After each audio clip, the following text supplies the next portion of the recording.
Okay, hello everyone. My name is Laquan Williams, and in this video, I want to discuss the subject matter of the show Superman and Lois that airs on CW TV network. This episode I wanted to talk about was the current one this week, the most recent one, season 1, episode 11. The title is A Brief Reminiscence in Between Cataclysmic Events. So basically, Superman's origin story was explored and brought into this episode, obviously, and also how he met Lois, more detail into what happened, or obviously further into it, showing them working together out in the field as a investigative reporter, and her being a photographer, and him being basically a junior investigative reporter. That's basically what happened to him. His first, obviously, couple of weeks or months at the Daily Planet, obviously, him getting used to the whole ordeal, obviously, of working there. And basically, we saw how he first became Superman with his first outfit, and how he came to be, and his training that went through with his father talking to him and teaching him, and his holographic, obviously, Kryptonian father, who's his real dad, obviously. So we saw that. We also got to learn more about Morgan Edge's backstory and history, and how he also came to the planet, and why he was mad at the humans because of how they treated him when he came there. We got to see his Kryptonian father as well. He's much more evil and, of course, bad compared to Superman's father, as well as we know that are obviously already. So basically, what we saw and what this introduced is the storyline of the evil Superman creation, where he didn't do it obviously by his choice. He was forced to do it.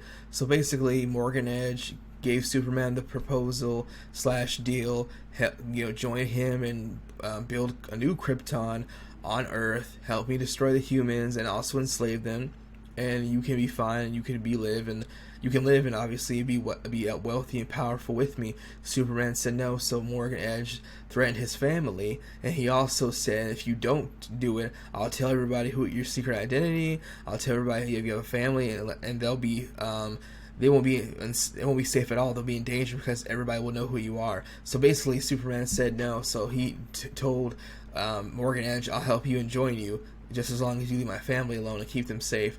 So that's basically what happened with that.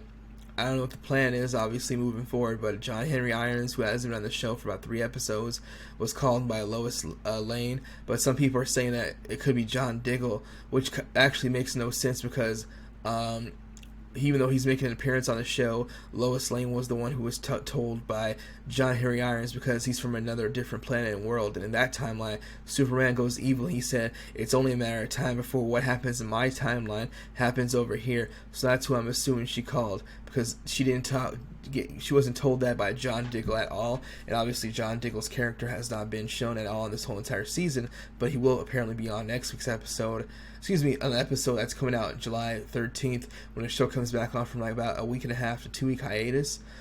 He's supposed to make an appearance on next week's episode this Sunday, upcoming in about 3 to 4 days, on the DC Legends of Tomorrow, when they go back to the old Western cowboy days times when he's supposed to be a cowboy himself. So that's basically what's gonna happen with that. It was very interesting to see this, obviously, and see more of the backstory of how Lois and Superman met each other. Him finding out Lana Lang was with the guy she's currently with, obviously, who she's married to. When he came back from the Fortress of Solitude from training, he was there for years, and she was told by his mother, Martha, and people moved on. People move on. Obviously, you were here for a while, so she moved on. Obviously, you just have to live with that. So basically, we saw that. It was very cool and interesting, obviously, to see the backstory, and then to them to bring it back to the current times, obviously. But the problem is that he in his mind, obviously, he was a prisoner of his mind, because Morgan Edge placed some type of mind controlling dampeners. I would say brainwave type of machine. Well, it's like obviously like a sun visor, a head visor on him. Was able to get inside his mind and see his memories, and obviously learn his secrets and learn more about him, and obviously his family and about them. So he threatened to kill his family. His younger son, who has power, is Superman's son, Jordan Kent, tried to stop Morgan Edge and hit him with the obviously his laser vision, slash heat vision from his eyes. He couldn't obviously take him, so he got pushed back and flew back and fell, and he was okay, but still. He tried to help his family out, but now it's the whole ordeal of his father obviously helping him.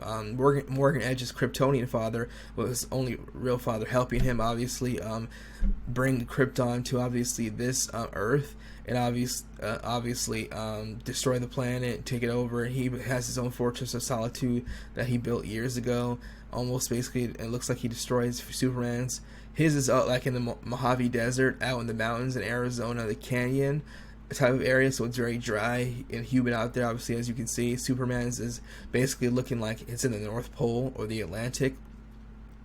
All ice everywhere. It's cold. And that's basically what it is. So that's basically what happened. We'll see what happens on the next week's episode. In a couple weeks when they come back on the show, and Superman's now obviously bad / evil because he joined Morgan Edge in order to save his whole family, and obviously the town as well of Smallville, and also Metropolis as well, which is a little further than them, but still close by.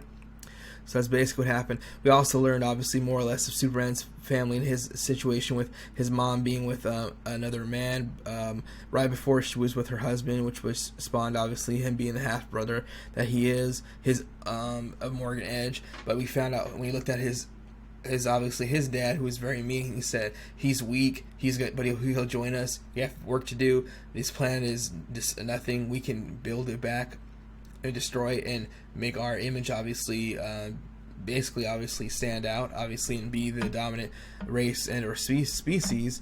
And basically that's why they use obviously the not the inhibitor. They use their machine, I forgot the name of it, to basically control and take everybody's body over, obviously, with Kryptonian, obviously, life forms inside of them, and basically like the invasion of the body snatchers, the one we saw in last week's obviously couple of episodes.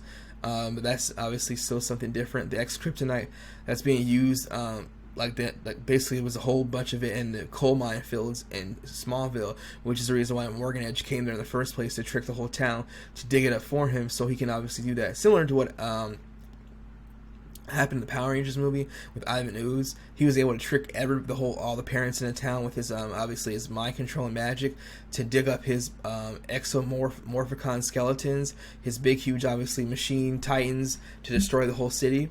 Basically, obviously, while the Power Rangers were away on another planet, which was, I think it was, I know it's Phaedos, yeah, while they try and get their powers back, it's similar to that. Corrupted, but he didn't do it he didn't do it at all. But in that movie, he corrupted the youth, brainwashed them, got a hold of their parents, controlled them, and no one was able to stop him, but obviously the Power Rangers. But in this obviously situation, it's Morgan Edge versus obviously the town, period. Obviously the kids don't know anything about him, but his parents are the ones that obviously are trying to, now they obviously know who he is. Oh, actually, no, they kind of, basically, I would say yes, but he's in hiding, so he's still building up his army. So we'll see what happens with that, obviously, when the show comes back on in a couple of weeks, on January, I think it's 13th or the 16th, I'm not sure, but we'll see what happens with that. And obviously the appearance of John Diggle on the show. Don't know when John Henry Irons is coming back, but he could be back on that episode, which would be in a couple more weeks, because they're taking like a brief hiatus. So we'll see what happens with that. It was fun, it was entertaining. I enjoyed it. I would say it was a little bit better than last week's episode, just because this gave us more of a backstory to obviously Superman and Lois's obviously origin story, how they met each other, worked together in the field, and obviously how that whole came to be. Obviously him training before he became Superman as a young adult, a young kid to an adult, obviously teenager to an adult. Then we saw that obviously before they had their kids, obviously, and what's going on. Lois Lane's dad, the army general, was not in this episode at all. Neither were any of his soldiers at the DoD. There was no taking none of any other side, I would say, villains or any side missions that took place. It was straightforward to the whole ordeal with Morgan Edge. So we'll see what basically happens with that.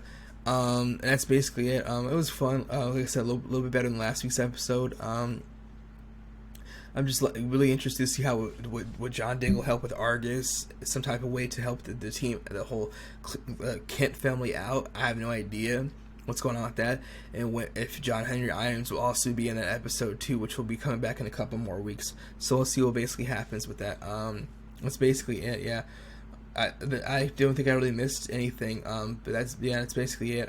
And oh yes, Superman's dad's crystal that he was using to talk to him at the Fortress of Solitude was destroyed by Morgan Edge. So I don't know if he'll be able to reach him and contact him still, since he obviously was there at his Fortress of Solitude and is on Krypton still. So actually, well, technically he's no longer there because the whole entire obviously planet was destroyed. So basically, we'll see what happens with that.